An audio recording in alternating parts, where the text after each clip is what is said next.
रूस के राष्ट्रपति पुतिन की आयरन डॉल कही जाने वाली ओल्गा स्केविया अपने डिबेट शो में ऐसा क्या बोल दिया जिसने वॉशिंगटन से लेकर लंदन तक खलबली मचा दी है। रूस के सरकारी टीवी चैनल पर हुई एक डिबेट इस वक्त इंटरनेशनल हेडलाइन बनी हुई है। क्या है वजह, क्यों दहशत में है पूरा ब्रिटेन? ये रिपोर्ट देखेंगे तो आपको पता चलेगा कि पूरे यूरोप में इस वक्त पुतिन का कितना खौफ फैला हुआ है।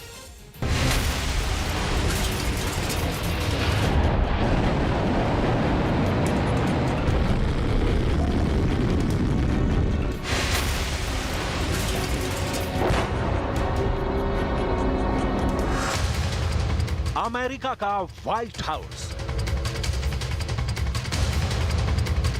लंदन का डाउनिंग स्ट्रीट, कीव का प्रेसिडेंट हाउस, क्या ये तीनों पावर सेंटर पुतिन के टारगेट पर हैं? क्या यहां पुतिन की सेना परमाणु बम गिरा सकती है?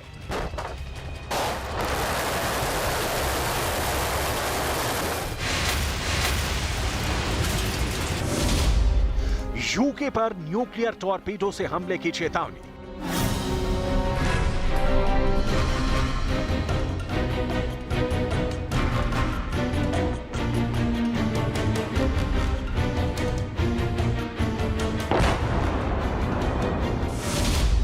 ब्रिटेन को समंदर में डुबोने की धमकी।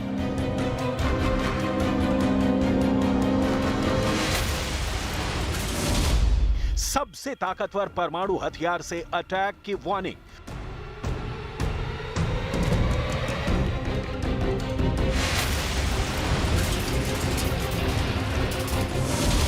रूस में टीवी पर खौफ का प्रसारण।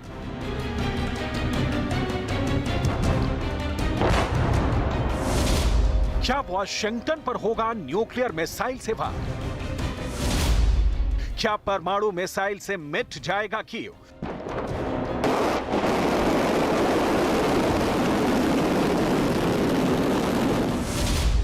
रूस के टीवी चैनल से लाइव वार्निंग। Он приближается к цели на километровой глубине со скоростью 200 км в час. ब्रिटेन के नाम रूस की नई धमकी।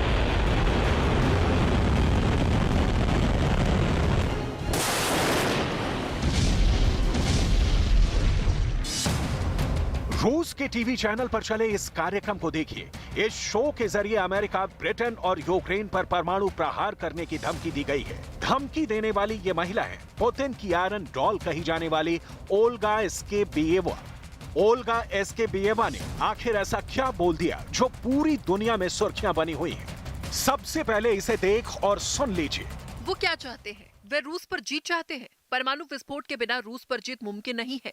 इसे केवल इसलिए बाहर रखा गया है क्योंकि हम अपने देश को तबाह नहीं होने देंगे। अगर आप हमें तबाह करने की कोशिश करते हैं तो आप हमारे साथ तबाह हो जाएंगे। ऐसे में हमारा अगला कदम निर्णय लेने का होगा और फिर फैसले के सेंटर में होगा कीव, लंदन, वॉशिंगटन।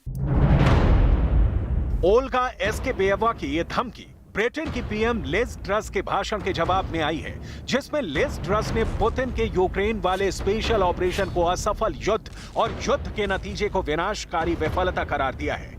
ओल्गा स्केवियेवा रूस के टीवी चैनल रूसिया 1 की एंकर हैं। ओल्गा स्केवियेवा को पुतिन का माउथपीस कहा जाता है। ओल्गा स्केवियेवा जो बोलती हैं, उसे पुतिन का बयान माना जाता है। यही वजह है कि उनका ताजा बयान इंटरनेशनल हेडलाइन बना हुआ है। ब्रिटेन के मशहूर अखबार डेली मेल की इस हेडलाइन को देखिए, इसके शब्दों को पढ़िए। इसमें पुतिन की प्रचारक ओल्गा स्केवियेवा के बयान को हेडलाइन बनाकर साफ साफ शब्दों में लिखा गया है, परमाणु विस्फोट के बिना जीत असंभव है। रूस के टीवी चैनल पर ऐसा पहली बार नहीं है जब ऐसे खौफ का प्रसारण किया गया है। इससे पहले ओल्गा स्केवियेवा ने बाकायदा लोकेशन की सैटेलाइट फोटो को प्रसारित कर डाउनिंग स्ट्रीट और व्हाइट हाउस पर परमाणु हमले की धमकी दी थी।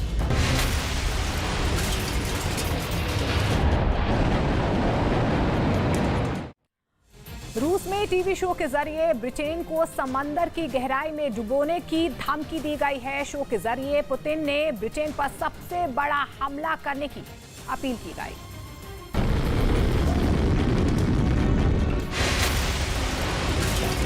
रूस में टीवी शो के जरिए धमकी देने का काम यूक्रेन युद्ध के शुरुआत से ही चल रहा है। रूस के टीवी चैनल पर चले इस दूसरे कार्यक्रम को देखिए। इस शो के जरिए ब्रिटेन को समंदर की अनंत गहराई में डुबोने की धमकी दी गई। इस शो के जरिए पुतिन से आग्रह किया गया कि ब्रिटेन पर रूस के सबसे शक्तिशाली परमाणु टॉर्पीडो से हमला बोलकर उसे दुनिया के नक्शे से मिटा देना चाहिए।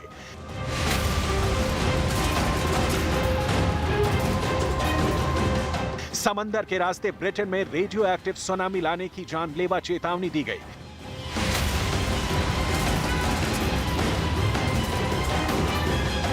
एक ऐसी सुनामी जिसमें पूरा ब्रिटेन समंदर के अंदर समा जाए।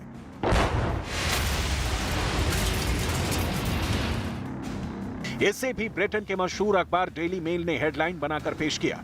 इसमें पुतिन के माउथपीस माने जाने वाले शख्स के बयान को हेडलाइन बनाकर साफ साफ शब्दों में लिखा गया। रूस के मुख्य प्रचारक ने पानी के नीचे पोसाइडन परमाणु के साथ ब्रिटेन को समुद्र की गहराई में डुबोने की धमकी दी है। इसके आगे जो लिखा गया उसे पढ़कर पूरी पिक्चर क्लियर हो जाती है। इसमें लिखा गया, पोसाइडन जो 1600 फीट की रेडियो एक्टिव ज्वार की लहर पैदा करेगा और यूके को मानचित्र से मिटा देगा।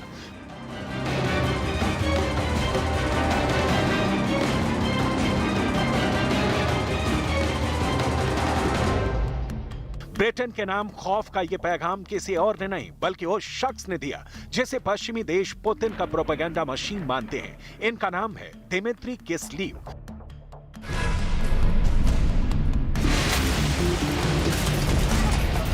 दिमित्री की ब्रिटेन के नाम नई धमकी के साथ साथ टीवी चैनल पर इस संभावित हमले को वीडियो के जरिए भी दिखाया गया।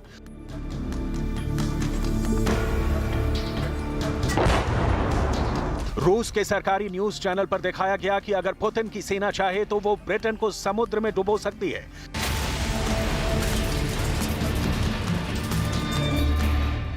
दावा किया गया कि इस जंग में यूक्रेन का साथ दे रहे ब्रिटेन को इसकी भारी कीमत चुकानी पड़ सकती है। टीवी पर दिमित्री किस्लीव ने एक साथ दो धमकी दी। अगर रूस चाहे तो समंदर के रास्ते ब्रिटेन पर पोसाइडन से परमाणु हमला कर सकता है और आसमान के रास्ते परमाणु बम दागने वाले इंटरकॉन्टिनेंटल बैलिस्टिक मिसाइल सरमत से ब्रिटेन को भारी नुकसान पहुंचा सकता है।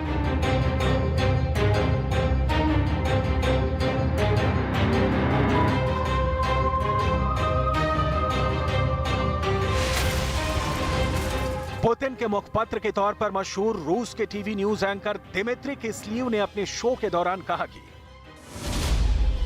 रूसी राष्ट्रपति को ब्रिटेन के खिलाफ पोसाइडन अंडर वाटर ड्रोन का इस्तेमाल करना चाहिए। इससे ब्रिटेन के तट पर 1600 फीट ऊंची रेडियो एक्टिव लहरें पैदा होंगी जो इस देश को समुद्र की अथाह गहराई में डुबो देगी।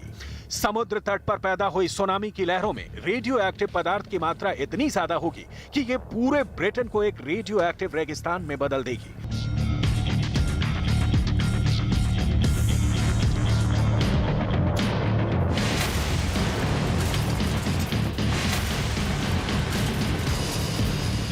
रूसी न्यूज एंकर दिमित्री किस्लीव के इस धमकी के बाद रूस के इस खतरनाक पोसाइडन परमाणु हथियार चर्चा में आ गया। दरअसल पोसाइडन टॉर्पीडो और ड्रोन का मिला जुला रूप है।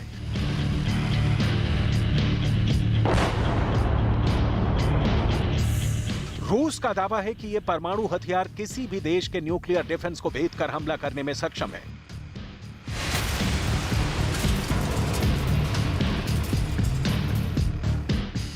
इसका इस्तेमाल समंदर के किनारे बसे शहरों या फिर देश को तबाह कर सकता है।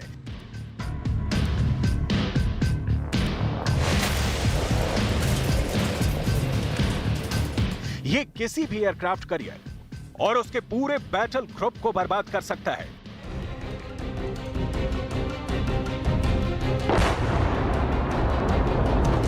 दिमित्री किस्लीव ने दावा किया कि पोसाइडन टॉर्पीडो 100 मेगाटन तक के वॉरहेड से लैस है। यह हिरोशिमा पर गिराए गए परमाणु बम की ताकत का कई हजार गुना है। इससे ब्रिटेन के समुद्र में 1600 फीट ऊंची विशाल लहरों की सुनामी पैदा होगी जो इंग्लैंड के सबसे ऊंचे पॉइंट स्कैफेल पाइक को भी आधा डुबो देगी। आखिर टॉर्पीडो मानव रहित स्टेल्थ है क्या और उसे कैसे एनर्जी मिलती है, ये रिपोर्ट देखेंगे तो पता चलेगा। और क्या इसके जरिए किसी भी टारगेट पर चंद मिनट में परमाणु हमला किया जा सकता है।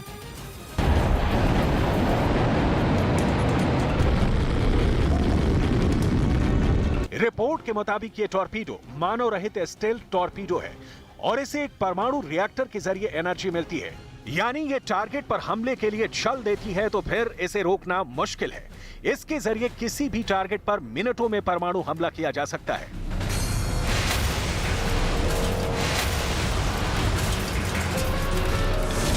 रूस का दावा है कि पोसाइडन समंदर में 185 किलोमीटर प्रति घंटे तक की रफ्तार से चलने में सक्षम है।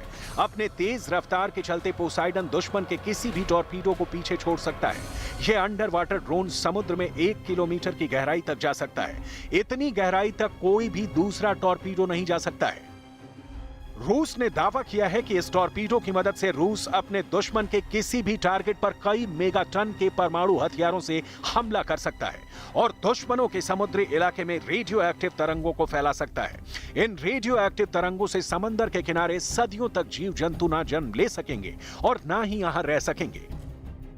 पोसाइडन के अलावा दिमित्री किस्लेव ने सरमत मिसाइल से हमला कर ब्रिटेन को तबाह करने की चेतावनी दी है।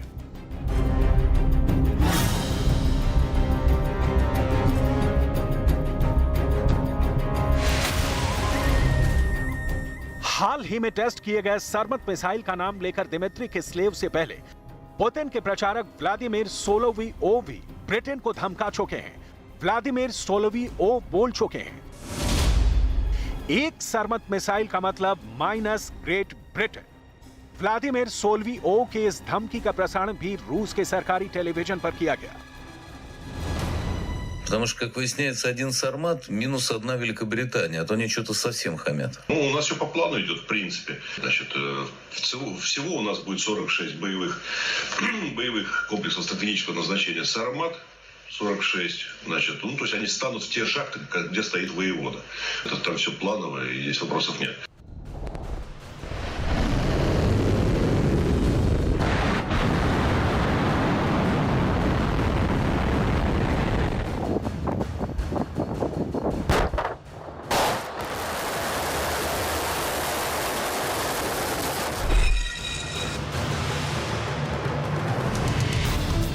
रूस के टीवी चैनल पर प्रसारित इस धमकी के 4 मतलब निकाले जा रहे हैं।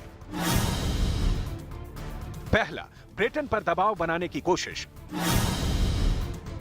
दूसरा, अपनी सरमत मिसाइल की ताकत का प्रदर्शन। तीसरा, परमाणु क्षमता का खौफ दिखाना। साथ ही यूक्रेन के मददगार देशों को चेतावनी देना।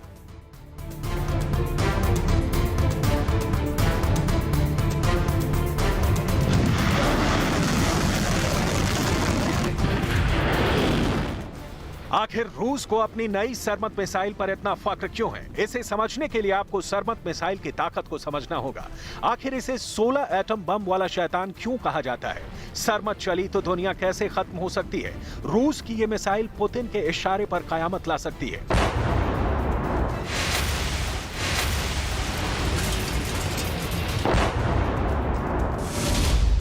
इस मिसाइल की रेंज 18,000 किलोमीटर है, जिसकी जद में दुनिया के सारे बड़े शहर आते हैं।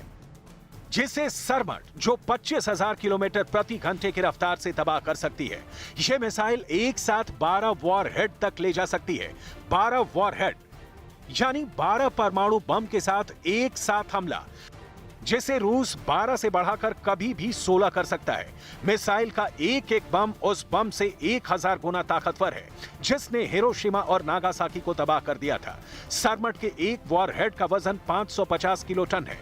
तो जिस परमाणु बम से अमेरिका ने हिरोशिमा को बर्बाद किया था, वो 15 किलो टन का ही था।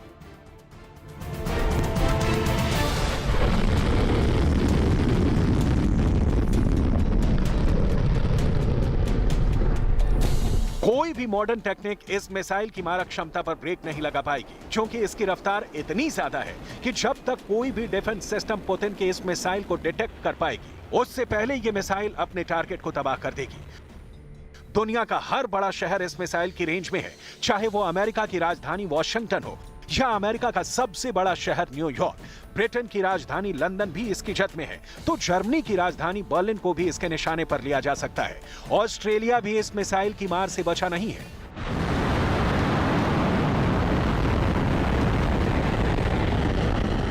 सरमट मिसाइल को बताने के लिए दो ही बातें काफी हैं। पहली कि इस मिसाइल को फायर कर देने के बाद इसे बीच में मारकर गिराया नहीं जा सकता, और दूसरी कि इसकी रफ्तार के आगे अमेरिका के anti missile defence system fail हो जाएंगे।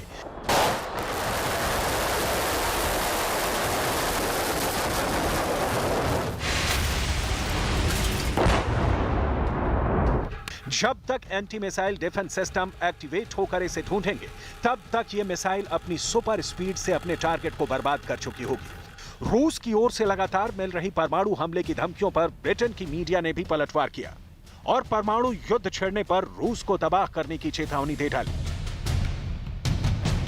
ये चेतावनी दी लंदन इवनिंग स्टैंडर्ड से जुड़े रक्षा विशेषज्ञ रॉबर्ट फॉक्स ने, जिन्होंने एक कार्यक्रम के दौरान रूस की परमाणु धमकियों पर पूछे सवाल पर साफ कर दिया कि मौजूदा समय में पुतिन के लिए परमाणु मिसाइल दागना आसान नहीं होगा, और धमकी दे दी कि इसके बावजूद अगर उन्होंने ऐसी कोई गलती की तो ब्रिटेन भी रूस को तबाह कर देगा। would be wiped out within 90 seconds. यही नहीं, ब्रिटिश मीडिया ने रूस की परमाणु धमकियों को यूक्रेन में ब्रिटेन की मदद से मिल रही नाकामी की बौखलाहट बता दिया। असल में पुतिन के साथ ही अब रूसी मीडिया भी ब्रिटेन को परमाणु हमले की धमकी देने में कोई कसर नहीं छोड़ रहा। यही वजह है कि ब्रिटेन की ओर से भी रूस की धमकियों पर पलटवार करने के लिए वहां के मीडिया ने भी मोर्चा संभाल लिया है। खबरों में आगे बढ़ते हैं। खबर उत्तराखंड से लेते हैं। उत्तराखंड के टिहरी गढ़वाल में भारी बारिश हो रही है, जिसकी वजह से कई इलाकों में जमीन खिसकने की घटनाएं सामने आई हैं। वहीं पहाड़ों से मलबा आने से NH94 हिंडोला खाल के पास रास्ता बंद हो गया है, जिसकी वजह से हाईवे के दोनों ओर ट्रैफिक जैम हो गया, जिसके बाद प्रशासन की टीम ने मोर्चा संभाला हुआ है। मशीनों से मलबा हटाया जा रहा है ताकि जल्द यातायात को शुरू किया जा सके। तो तस्वीरों में आप देख पा रहे हैं कि किस तरीके से भारी बारिश की वजह से परेशानियों का सामना यहां पर लोगों को करना पड़ रहा है। आवाजाही प्रभावित हो रही है और पहाड़ी दरकने की तस्वीरें उत्तराखंड के टिहरी गढ़वाल से सामने आई हैं।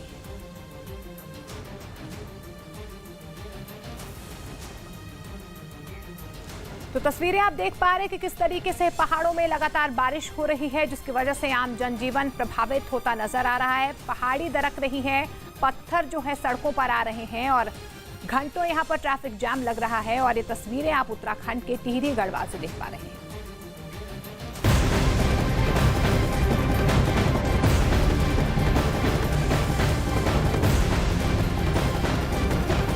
और इस बीच बड़ी खबर आपको बता दें, अंकिता के व्हाट्सएप चैट की जांच की जा रही है। जांच होगी, आपको बता दें। SIT प्रमुख पी रेणुका देवी ने ये कहा है कि अंकिता के व्हाट्सएप चैट की जांच की जाएगी। अंकिता हत्याकांड के बाद लगातार इस पूरे मामले को लेकर कार्रवाई की मांग की जा रही है। व्हाट्सएप चैट जो है वो सामने आई है अंकिता की, और जानकारी मिल पा रही है कि SIT प्रमुख पी रेणुका देवी ने कहा है कि अंकिता के व्हाट्सएप चैट की जांच की जाएगी। इस पूरे मामले को लेकर लगातार बवाल देखा गया है। रिजॉर्ट को तोड़ने की भी कोशिश की गई, जलाने की कोशिश की गई है। परिजन लगातार इस पूरे मामले को लेकर कार्रवाई की मांग कर रहे हैं। और इस पूरे मामले में आपको बता दें, मुख्यमंत्री की तरफ से SIT का गठन कर दिया गया है। अब अंकिता के व्हाट्सएप चैट सामने आए हैं। और इस बीच आपको बता दें कि SIT प्रमुख पी रेणुका देवी ने कहा है कि अंकिता के व्हाट्सएप चैट की जांच की जाएगी। हरियाणा के रोहतक में अवैध निर्माण पर प्रशासन का बुलडोजर चला है। वहां पर भारी पुलिस बल के साथ 3 मकानों को ध्वस्त कर दिया गया। जो अवैध बने हुए थे, खोखरा कोट में पुलिस ने बुलडोजर के साथ मकानों को तोड़ने का काम शुरू किया। घरों को तोड़ने के लिए अलग अलग बुलडोजर लगाए गए। काफी देर की मशक्कत के बाद मकानों को ढहा दिया गया, जिसके बाद वहां चारों तरफ सिर्फ मलबे का ढेर दिखाई दिया। वहीं जिनके मकान तोड़े गए, उनका कहना है कि उन्हें कोई नोटिस नहीं दिया गया और उनका सारा सामान भी तोड़ दिया गया। बगैर किसी को नोटिस जारी करे बगैर इनके मकान तोड़े जा रहे हैं। मकान को तोड़ने के दौरान कुछ लोगों ने विरोध करने की भी कोशिश की, लेकिन भारी संख्या में पुलिस बल तैनात होने की वजह से बुलडोजर अपना काम करता रहा। आरोप है कि जिन 3 मकानों को ध्वस्त किया गया, उनके मालिक के संबंध नशे के कारोबार करने वालों के साथ थे। खबर उत्तर प्रदेश के गोरखपुर से लेते हैं। गोरखपुर में नदियों का जलस्तर लगातार बढ़ने से बाढ़ का संकट गहरा गया है। करीब 35 गांव में बाढ़ का पानी घुस गया है, जिससे लोगों को भारी परेशानियों का सामना करना पड़ रहा है। जहां एक तरफ लोगों को खाने की परेशानी हो रही है, तो वहीं दूसरी तरफ मवेशियों के लिए भी चारा नहीं मिल पा रहा है। प्रशासन बाढ़ बचाव के कार्य में जुटा हुआ है। एनडीआरएफ के अलावा अन्य संस्थाओं के जवानों को अलर्ट पर रखा गया है।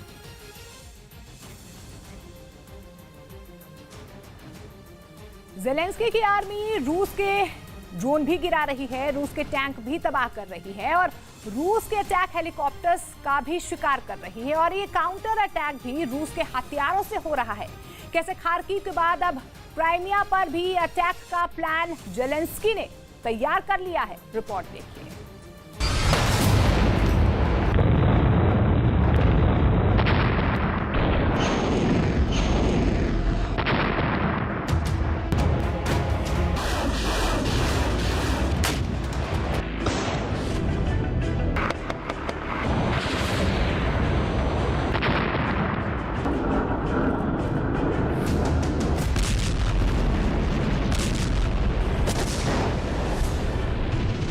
यूक्रेन का रक्षा मंत्रालय इस वक्त युद्ध भूमि में ऐसे खौफनाक वीडियो रिलीज कर रहा है कि रूस के लोगों में दहशत बैठती जा रही है।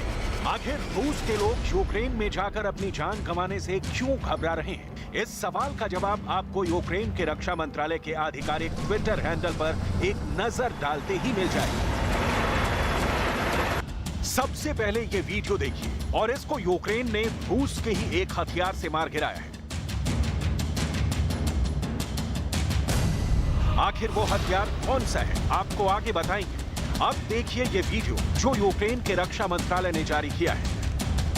देखिए कैसे रूस के अत्याधुनिक टैंकों को विस्फोट से उड़ाया जाता है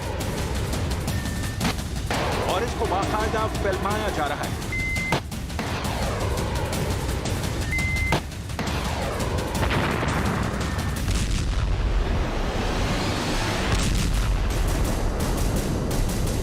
ये वीडियो भी यूक्रेन के रक्षा मंत्रालय की तरफ से जारी किया गया है, जिसमें रूस के सैनिकों को पहले कार में भागते और फिर उसी कार पर धमाका करते दिखाया गया है।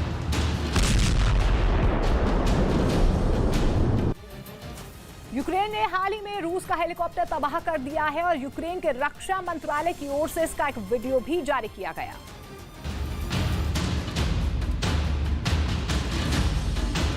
इस वक्त रूस में ये ट्रेंड हो रहा है कि अपना हाथ कैसे तोड़ें, इसलिए क्योंकि रूस के लोग ये जंग नहीं लड़ना चाहते हैं। इसकी वजह ऐसी ही तस्वीरें हैं जो यूक्रेन का रक्षा मंत्रालय लगातार रिलीज करके रूस के अंदर खौफ पैदा कर रहा है। यूक्रेन के रक्षा मंत्रालय के जारी किए गए इस वीडियो में रूस का हेलीकॉप्टर KA-52 को ध्वस्त होते हुए दिखाया गया है। ये रूस का सिंगल सीट अटैक हेलीकॉप्टर है। रूस के इस बेजोड़ हेलीकॉप्टर का अटैक बेहद खतरनाक होता है।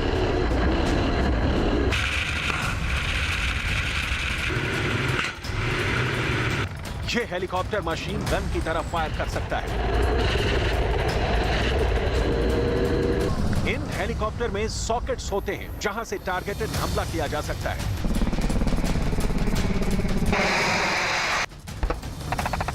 इन हेलीकॉप्टर में फायर रॉकेट्स होते हैं जो बहुत तेजी से दुश्मन के ठिकानों को खत्म करने की क्षमता रखते हैं।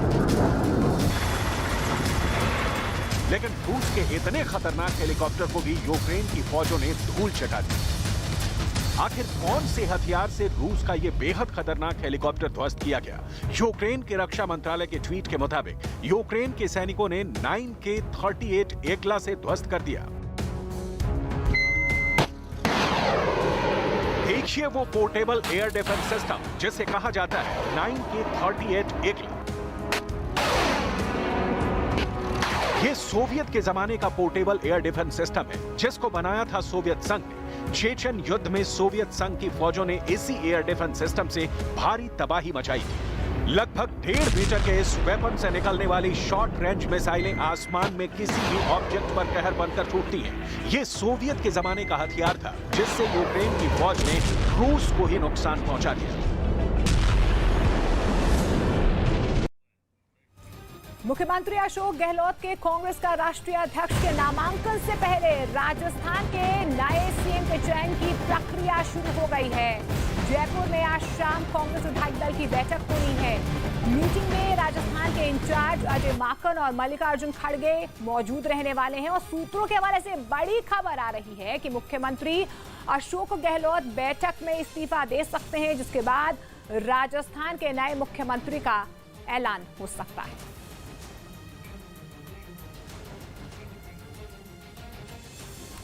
बिहार के बगहा में गांव वाले इन दिनों दहशत में जी रहे हैं। वाल्मीकि टाइगर रिजर्व में आदमखोर हो चुके बाघ की वजह से लोगों में खौफ का माहौल है, जिसके बाद गांव में पहुंचे वन विभाग के अधिकारियों को लोगों के गुस्से का सामना करना पड़ा। गांव वालों से मिलने पहुंचे डीएफओ और वन संरक्षक को करीब 3 घंटे तक बैठाए रखा। गांव वालों की मांग थी कि जब तक बाघ पकड़ा नहीं जाता, वन विभाग के अधिकारी यहां से नहीं जाएंगे। गांव वालों का कहना था कि वन विभाग केवल आश्वासन देता है, लेकिन समस्या जस की तस बनी हुई है। बाघ अभी भी खुले में घूम रहा है, जिसके बाद वन विभाग के अधिकारियों ने जल्द से जल्द बाघ पकड़ने का आश्वासन दिया। वन विभाग के समझाने के बाद गांव वालों का गुस्सा शांत हुआ, जिसके बाद अधिकारियों को जाने दिया गया। पीएफआई के सदस्यों पर ताबड़तोड़ छापेमारी जारी है। वाराणसी में एटीएस ने पीएफआई के 2 सदस्यों को गिरफ्तार किया है, जिन्हें पेशी के बाद कोर्ट ने 14 दिन की न्यायिक हिरासत में भेज दिया है। पकड़े गए आरोपी भाई हैं। दोनों आरोपी आदमपुर में बुनकर का काम करते हैं। आरोपी एनआरसी के खिलाफ हुए प्रदर्शन में भी शामिल हुए थे।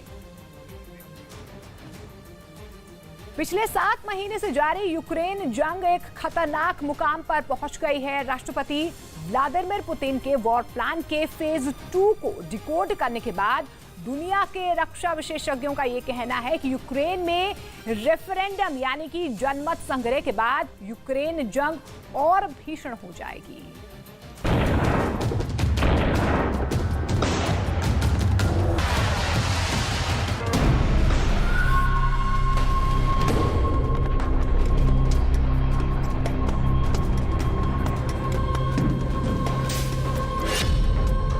यूक्रेन में रूस के वॉर प्लान का फेज 2।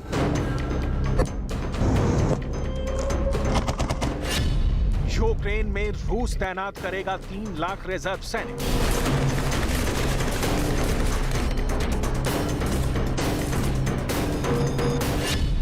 यूक्रेन में जीते इलाकों को रूस में मिलाने का मास्टर प्लान।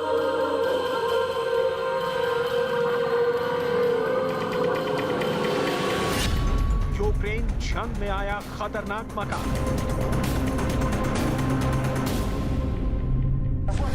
पिछले 7 महीने से यूक्रेन और रूस में जारी जंग एक खतरनाक मकाम पर पहुंच गई है।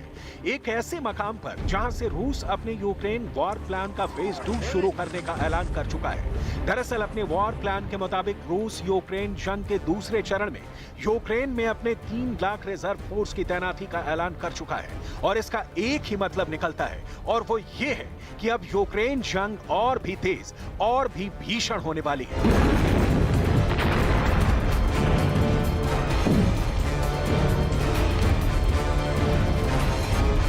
रूस और यूक्रेन के बीच जारी जंग फिलहाल यूक्रेन के पूर्वी और दक्षिणी हिस्से में सिमटे दिखाई दे रही है। Institute of study of war के मुताबिक रूस का यूक्रेन के करीब 15% इलाकों यानी करीब 90,000 वर्ग किलोमीटर से ज्यादा इलाके पर कब्जा है।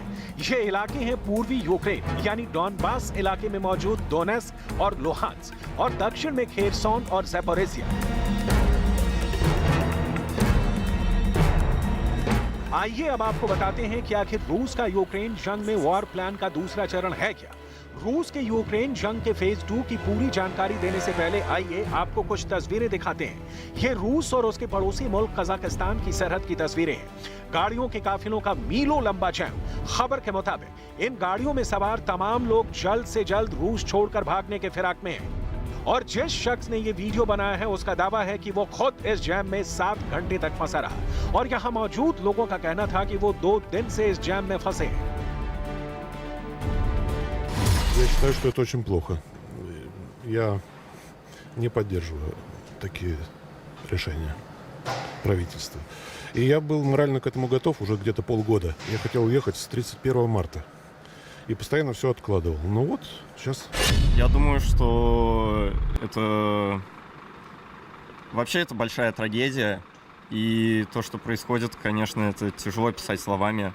И я только соболезную людям, которых призывают насильно. И я слышал даже истории, как выдают повестки чуть ли не на улице.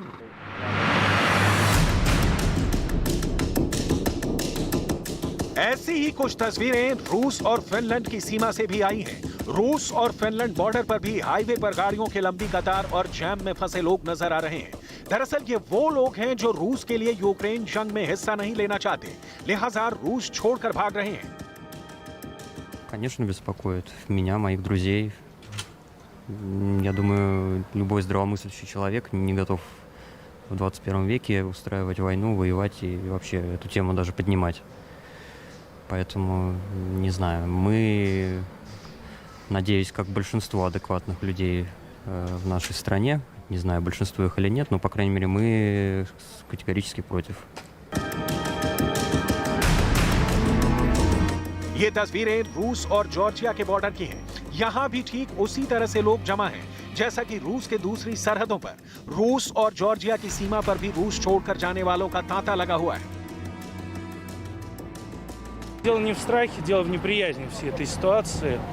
Мне очень неприятно, что там развязали эту всю историю. Мне действительно жаль наших, собственно говоря, братьев. У меня много родственников в Украине. И... अब आप सोच रहे होंगे कि आखिर ये माजरा क्या है, तो आइए आपको ये बता दें कि इन तमाम तस्वीरों का सीधा ताल्लुक रूस के राष्ट्रपति व्लादिमीर पुतिन के ऐलान से है, जो उन्होंने महज 48 घंटे पहले किया था। दरअसल राष्ट्रपति पुतिन ने यह ऐलान किया था कि वो यूक्रेन में रूस की फौज के 3 लाख रिजर्व सैनिकों को तैनात करने वाले हैं। दूसरे विश्व युद्ध के बाद रूस की ये सबसे बड़ी तैनाती है। बस इधर उन्होंने ऐलान किया और उधर रूस छोड़कर भागने वालों की रूस के जमीनी सरहदों से बाहर निकलने के लिए भाग दौड़ मच गई। ये तस्वीरें लोगों के उसी भाग दौड़ की हैं। राष्ट्रपति व्लादिमीर पुतिन के ऐलान के बाद रूस छोड़कर भाग रहे लोगों को पुतिन के वफादार चेचन कमांडर रमजान कादिरव ने भगोड़ा और कायर करार दिया। चेचन कमांडर कादिरव ने अपना बयान टेलीग्राम पर जारी करते हुए कहा कि तुम एक कायर, देशद्रोही और दूसरे दर्जे के इंसान के अलावा और कुछ नहीं हो। उन्होंने लड़ाई ना करने के लिए जो कारण सामने रखे हैं वो युद्ध और रूसी राजनीतिक नेतृत्व का विरोध करते हैं। ये बहाने से ज्यादा और कुछ नहीं है।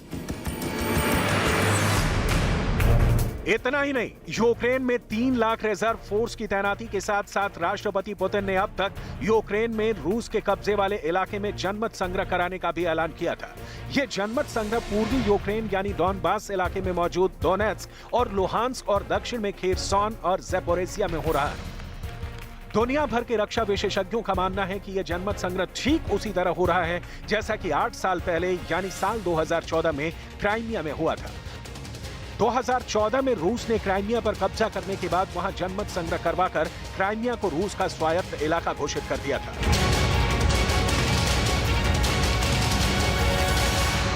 Шел на митинг сегодня с удовольствием, чтобы выразить солидарность с людьми, которые сегодня начали проводить референдум за присоединение к нам в Россию. Это Донбасс, наши люди Донбасса, Запорожской области и Херсонской области. Да. Поэтому с удовольствием мы здесь, и я рад, что и многие севастопольцы пришли сюда выразить такую же солидарность.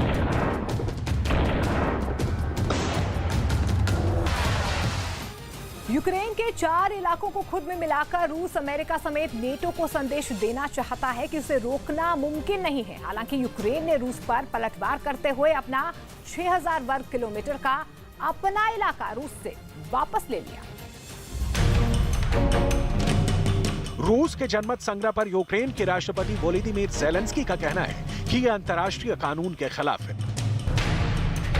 Абсолютно справедливо світ відреагує і на псевдореферендуми. Вони будуть однозначно засуджені. І на злочинну мобілізацію, яку окупанти намагаються зараз провести в Криму та інших частинах України, які вони поки контролюють. Це ж не просто злочини проти міжнародного права. і право України. Це злочини проти конкретних людей, проти народу.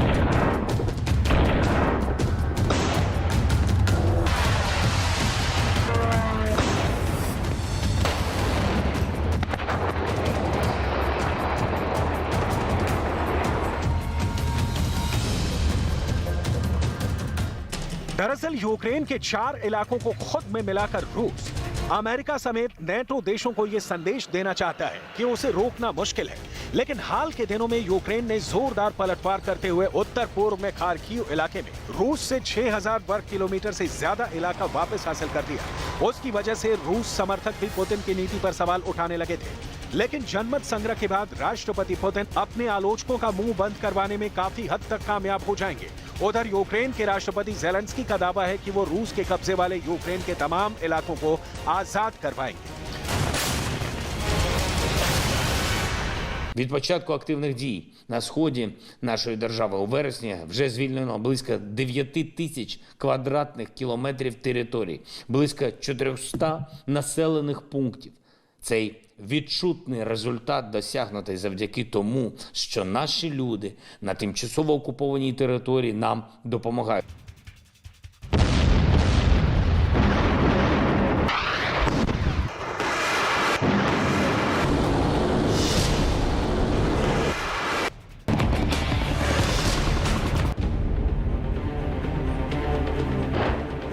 कई वॉर एक्सपर्ट्स का मानना है कि रूस यूक्रेन के जीते हुए इलाकों का खुद में विलय करके एक साथ 2 निशाने साधना चाहता है। पहला तो ये कि इन इलाकों के रूस में विलय के बाद रूस की फौज यहां हमेशा के लिए तैनात कर दी जाएगी और अगर यूक्रेन इन इलाकों को रूसी कब्जे से छुड़ाने की कोशिश करता है तो रूस इसे खुद पर हमला करार देगा। दूसरा ये कि इन इलाकों पर यूक्रेन के हमले के खिलाफ रूस की अखंडता की रक्षा के नाम पर किसी भी हथियार, यहां तक कि परमाणु हथियारों के इस्तेमाल का भी विकल्प खुला रखेगा। यही वो कारण है जिनके चलते यूक्रेन जंग एक खतरनाक मकाम पर पहुंच गई है।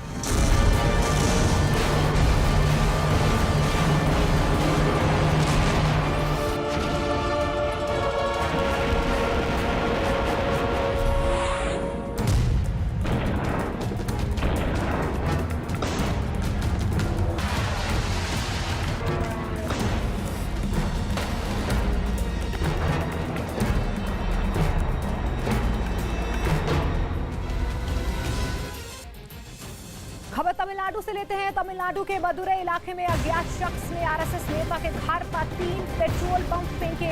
ये घटना मदुरै के पट्टानाडी इलाके की बताई जा रही। आरोपी पेट्रोल बम फेंककर आसानी से फरार हो गया। हालांकि इस घटना में किसी के घायल होने की सूचना नहीं है। राज्य में आरएसएस सदस्य को निशाना बनाया जा रहा है। एक ही दिन में इस तरह की ये दूसरी घटना बताई जा रही। इससे पहले चेन्नई के पास ताबरम में आरएसएस नेता के घर पर पेट्रोल बम फेंका गया है। तो तस्वीरों में आप देख पा रहे हैं कि किस तरीके से एक के बाद एक 3 पेट्रोल बम फेंके गए और तस्वीरों में आज आप उस शख्स को भी देख पा रहे हैं। लगातार तमिलनाडु से इस तरीके की खबरें सामने आ रही हैं। एक हफ्ते में ये दूसरी वारदात है जब इस तरीके से आरएसएस सदस्य को टारगेट किया गया।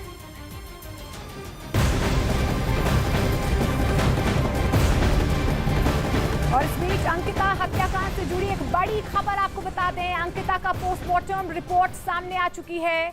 अंकिता भंडारी के साथ पहले मारपीट की गई है, ये पुष्टि हुई है पोस्टमार्टम रिपोर्ट में और उसके बाद पानी में डूबने से उसकी मौत हो चुकी है। तो बड़ी खबर आपको बता दें कि अंकिता हत्याकांड में अंकिता की पोस्टमार्टम रिपोर्ट सामने आई है और पोस्टमार्टम रिपोर्ट में 2 कारण सामने आए हैं। सबसे पहले तो ये है कि हत्या से पहले मारपीट की पुष्टि हुई है पोस्टमार्टम रिपोर्ट में और दूसरी पानी में डूबने से अंकिता की मौत हुई है। इस बीच व्हाट्सएप चैट भी अंकिता के सामने आए हैं जिसके बाद ये कहा जा रहा है कि व्हाट्सएप चैट की जांच की जाएगी। लेकिन इस बीच लगातार परिजन संतुष्ट नजर नहीं आ रहे हैं। हालांकि एसआईटी का गठन इस पूरे मामले में कर दिया गया है।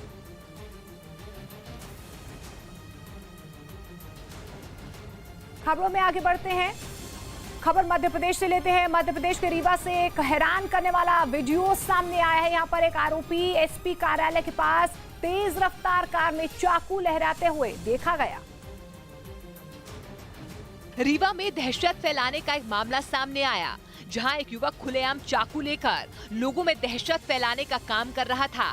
मीडिया को देख आरोपी चाकू के साथ भागने की कोशिश करने लगा, जिसके बाद पुलिस को इस बात की सूचना मिली और फिर पुलिस ने आरोपी को गिरफ्तार कर लिया।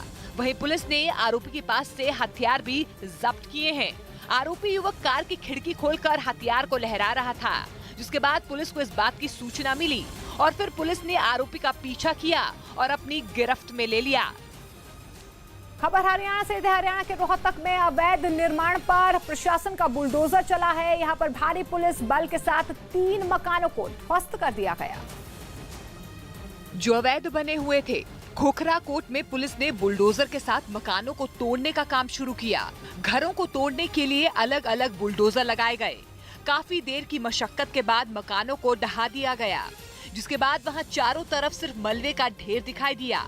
वहीं जिनके मकान तोड़े गए, उनका कहना है कि उन्हें कोई नोटिस नहीं दिया गया और उनका सारा सामान भी तोड़ दिया गया। बगैर किसी को नोटिस जारी करे बगैर इनके मकान तोड़े जा रहे हैं। मकान को तोड़ने के दौरान कुछ लोगों ने विरोध करने की भी कोशिश की, लेकिन भारी संख्या में पुलिस बल तैनात होने की वजह से बुलडोजर अपना काम करता रहा।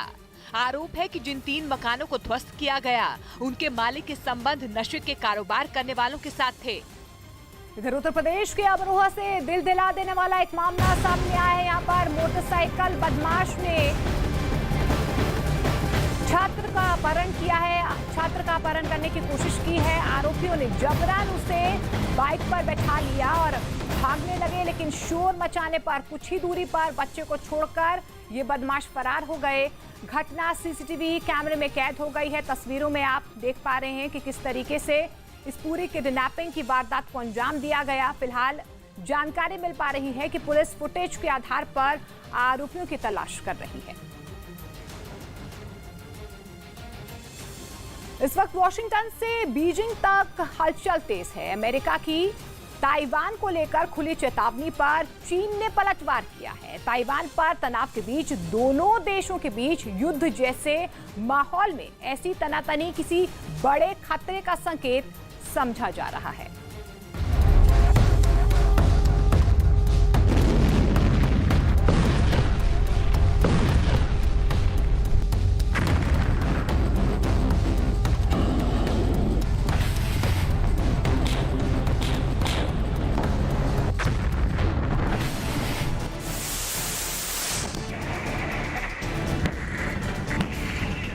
एक तरफ दम दिखाया जा रहा है,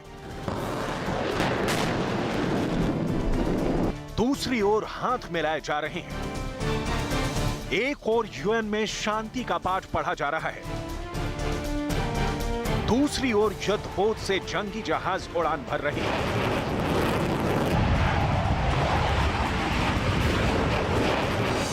ड्रैगन का डबल स्टैंडर्ड जग जाहिर है। ये तस्वीरें तो बस मानगी हैं। हाथ मिलाते रहिए और दिल में बगल में चाकू दबाए रखिए। अमेरिका के विदेश मंत्री एंटनी ब्लिंकन और चीन के विदेश मंत्री की यूएन में मुलाकात हुई और जैसा कि पहले से अंदेशा था, मैसेज लाउड एंड क्लियर आया। दोनों ओर से ताइवान की आजादी और ताइवान पर कब्जे की कस्में वादे दोहराए गए।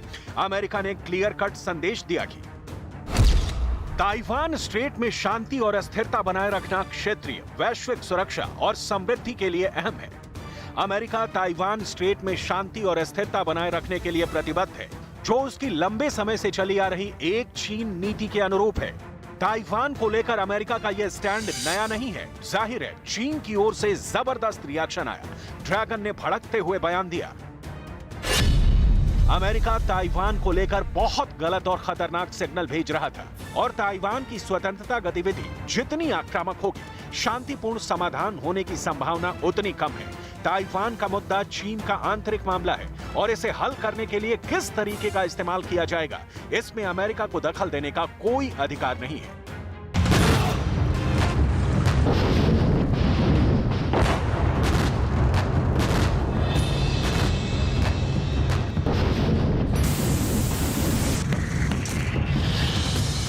सवाल है अब आगे क्या? चीन की चेतावनी और धमकियों का असर न ताइवान पर देखने को मिल रहा है न अमेरिका पर। उल्टे ताइवान चीन को खुली चुनौती दे रहा है। छोटा देश होने के बावजूद ताइवान चीन की दादागिरी के आगे झुकता नहीं दिख रहा।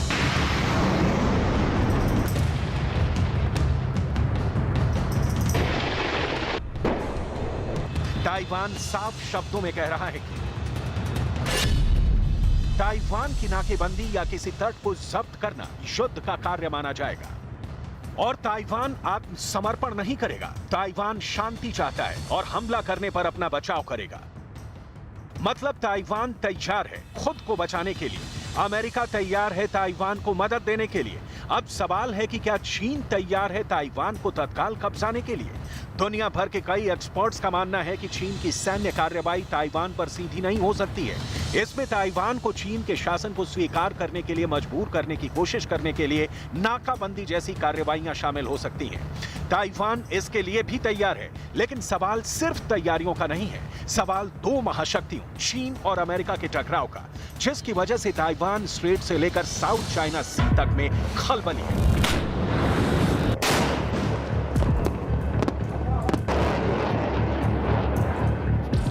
चीन चाहता है कि ताइवान बिल्कुल शांति से उसके सामने सरेंडर कर दे, क्योंकि ताइवान उसी का हिस्सा और ताइवान है कि अपनी आजादी से बढ़कर उसे कुछ नहीं चाहिए। ताइवान के इस आजादी का सबसे बड़ा पहरेदार है अमेरिका।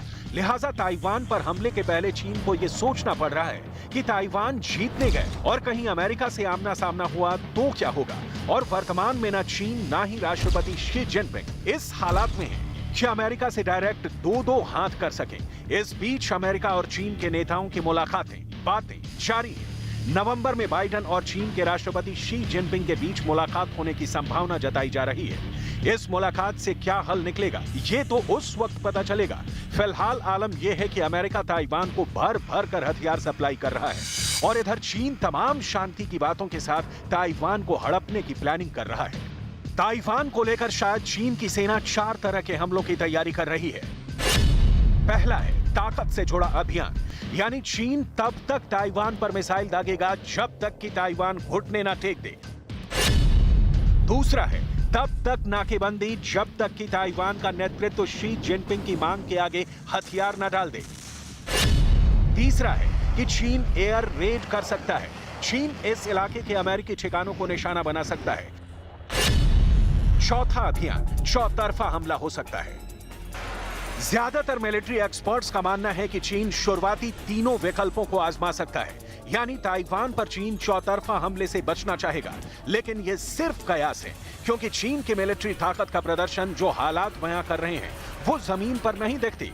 अगस्त की शुरुआत से बढ़ते ताइवान को लेकर अमेरिका और चीन का विवाद अनसुलझी गुत्थी में बदल चुका है, जिसे समझने के लिए ताइवान के 3 दशक पीछे के इतिहास को देखना बहुत जरूरी है।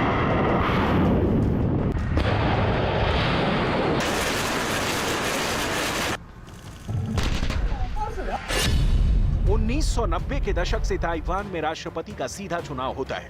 तब से ताइवान में ऐसे लोगों की संख्या लगातार घट रही है जो खुद को चाइनीज कहते हैं। लोकतंत्र की जमती जड़ों ने चीन को परेशान कर दिया है, लेकिन ये 3 दशक पीछे का वो दौर है जब चीन ने भी अपनी शक्ति बढ़ानी शुरू की थी। इस वजह से चीन दुनिया के कारोबारी संगठनों और अंतर्राष्ट्रीय संस्थानों में दबदबा दिखाने लगा।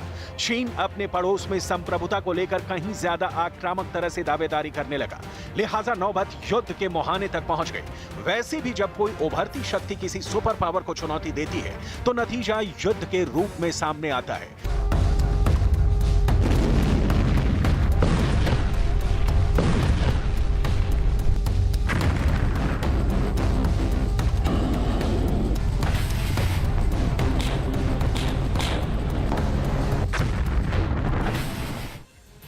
चीन और ताइवान की लड़ाई के बीच अमेरिका तीसरे सबसे ताकतवर किरदार के तौर पर सामने आ रहा है। अगर चीन ने ताइवान पर हमला बोला तो इसे अमेरिका अपने ऊपर ही हमला मानेगा।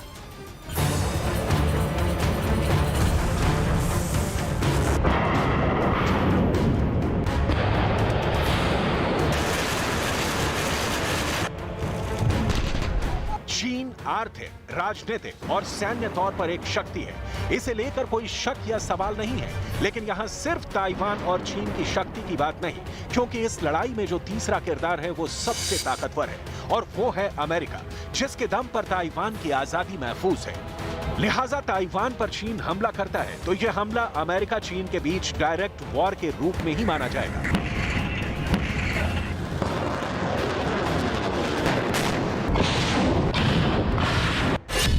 चीन की कम्युनिस्ट पार्टी की 20वीं नेशनल कांग्रेस में शी जिनपिंग को अगले 5 साल के लिए नेता चुना जाएगा। शी जिनपिंग का यह तीसरा कार्यकाल होगा। उसी दौरान चीन पर दबाव होगा कि ताइवान को लेकर वो कड़ा रुख अपनाए।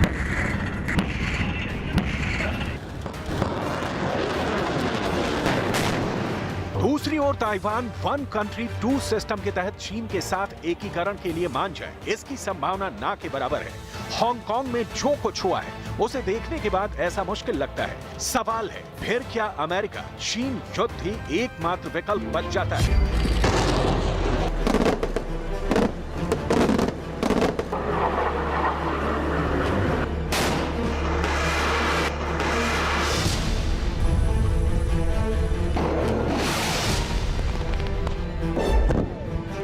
कई एक्सपर्ट्स का मानना है कि कई बार युद्ध ही रास्ता होता है, लेकिन अमेरिका और चीन दोनों सीधे युद्ध लड़ना कतई पसंद नहीं करेंगे, क्योंकि युद्ध के लिए ताकत भी इकोनॉमी से आती है। और इस वक्त पूरी दुनिया के जो हालात हैं वो यूक्रेन जंग देखकर सहमी हुई है।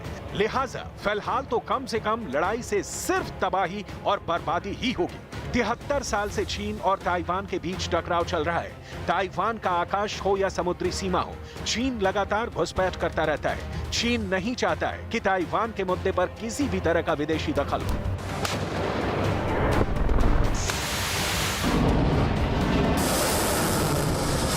और अमेरिका है कि मानता ही नहीं।